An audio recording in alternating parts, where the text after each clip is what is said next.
Hello everyone, welcome to today's video. Today I'm going over the Nars Soft Matte Complete Foundation. I received a ton of messages on Instagram asking me to review this product, and I'm excited to go over some details with all of you today. But first, for those of you that are new here, let me introduce myself. My name is Josephine Fusco. I am a professional makeup artist and skincare educator based out of New York. And I've been in the beauty industry for over 17 years. And I love coming onto YouTube to discuss product and treatments and things that you can do for your skin to get it glowing and looking beautiful. And I also love discussing beauty products that are really good for you, and also giving you my honest opinion from a professional standpoint. So anyway, today I want to go over this foundation, okay? So Nars launched this foundation in September. This foundation comes in 34 shades, so there's definitely a wide range, warms, neutrals, darker tones, cooler tones. And it was hard for me to find the shade that I wanted. I went to Sephora, I got swatched, and I was looking at a couple different ones, but I went with Stromboli Medium 3. Now the beauty of this foundation is that it's a semi-matte foundation. So it's not going to really make your skin look like, that concrete look where sometimes matte foundations are very thick and make the skin look just much more older and gets into every single crack and crevice on the skin.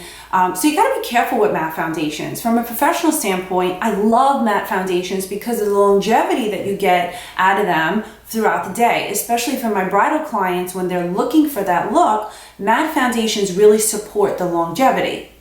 So here comes Nars. I don't really use Nars often. I just haven't had the greatest outcome with Nars on a professional perspective, okay? And I know there's a lot of you out there that feel the same as me, but not because I didn't like their products, it wasn't what I was looking for, especially for my kid.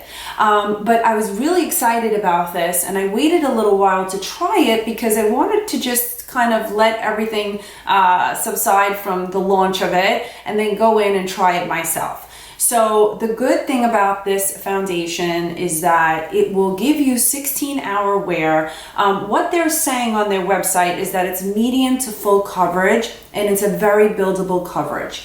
It's oil-free, transfer-proof, humidity-proof, sweat-proof, mask-proof, and it's supposed to give you a new take on matte. So when something does say semi-matte or soft matte, to me, I'm hoping that it does create that soft matte appearance on the skin.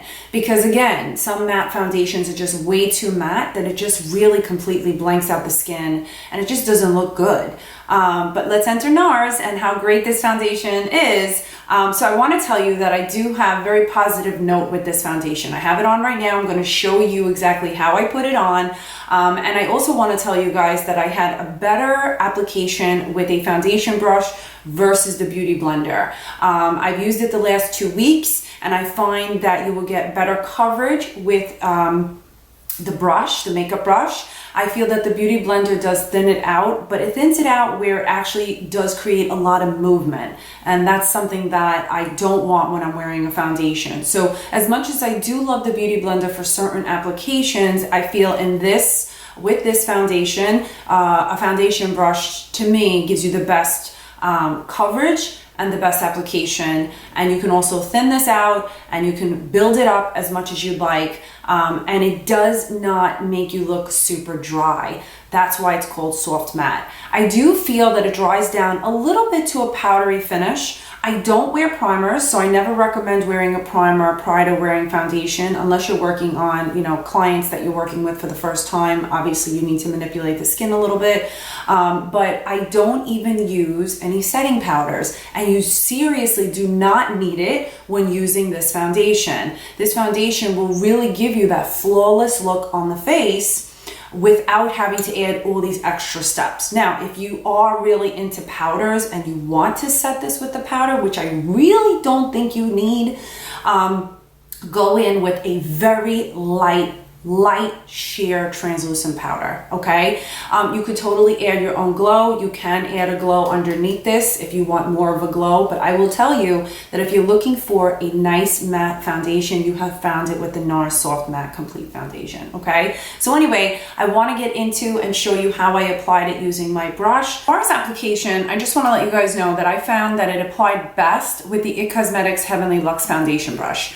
I did do it with the Beauty Blender. I feel it thinned it out, and I also felt that it created movement on the skin as the day proceeded. When I do it with the brush, it doesn't have that. So I'm gonna have to go in and say that the best application is going to come when you're using a foundation brush for this. So as you guys know, I have Stromboli Medium 3. I'm just gonna put a little bit so you guys can see how it looks from one side to the other. And I always recommend stippling first gently, and then you can go and buff it in. Now, I normally don't cover my eyes, but with this foundation, I want to show all of you the type of coverage that it has. So look how pretty that is. So this side has a nice even finish to it, and then here, obviously you see with nothing on, and it really is a soft matte. It doesn't dry down where it feels very cakey on the skin. So it's totally buildable. You can start with a little bit. So if you like lighter coverage on your matte foundations, just apply a little bit with the brush and stipple it all over the face. You can certainly build this up, and I'm gonna add a little bit more, obviously, to the other side, and then I'll show you guys how it is when I add just a tiny bit more so you can see that you can certainly go up to medium coverage.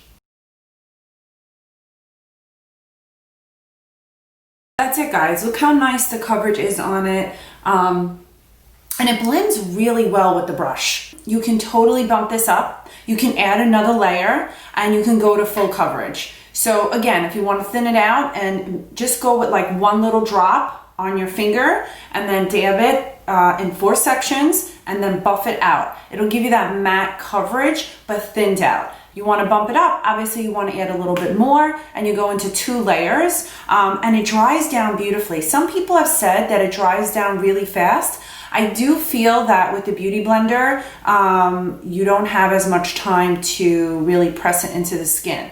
So for me, best application is with a foundation brush.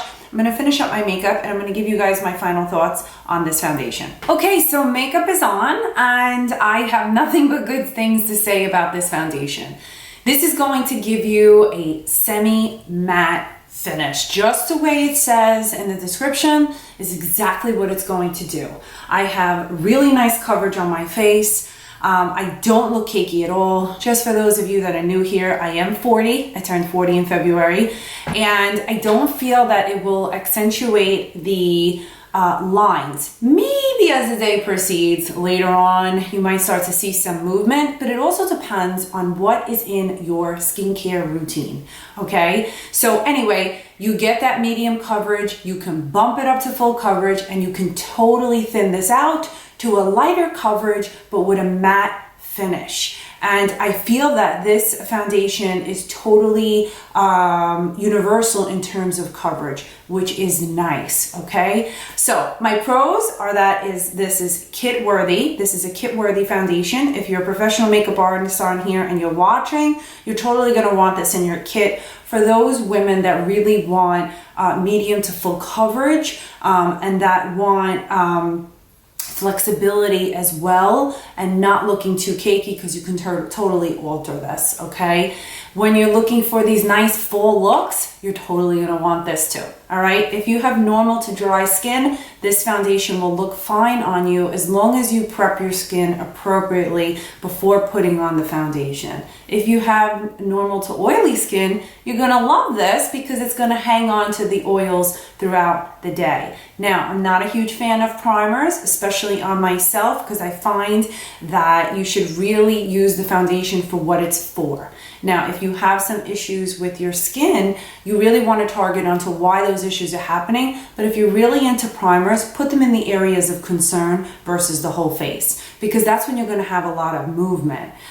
So yeah, On the con side of this, as you guys know, I am now very into non-toxic beauty products. So for me, because it has more toxic ingredients, it's not something that I would wear every day now, okay? But from a makeup artist perspective, I think that this is a great foundation for your kit and even for your own personal use, aside from the fact that it's not non-toxic. So if you don't care about what you're putting on your face every single day, then totally dive in and use it. So I hope you enjoyed this quick review on the Nars foundation. Please drop a comment down below. Let me know if you used it. Do you find that you get a better application with the brush or the beauty blender? For me, it was with the brush, and I look forward to seeing all of you in my next video. Love you guys. Thank you so much for joining.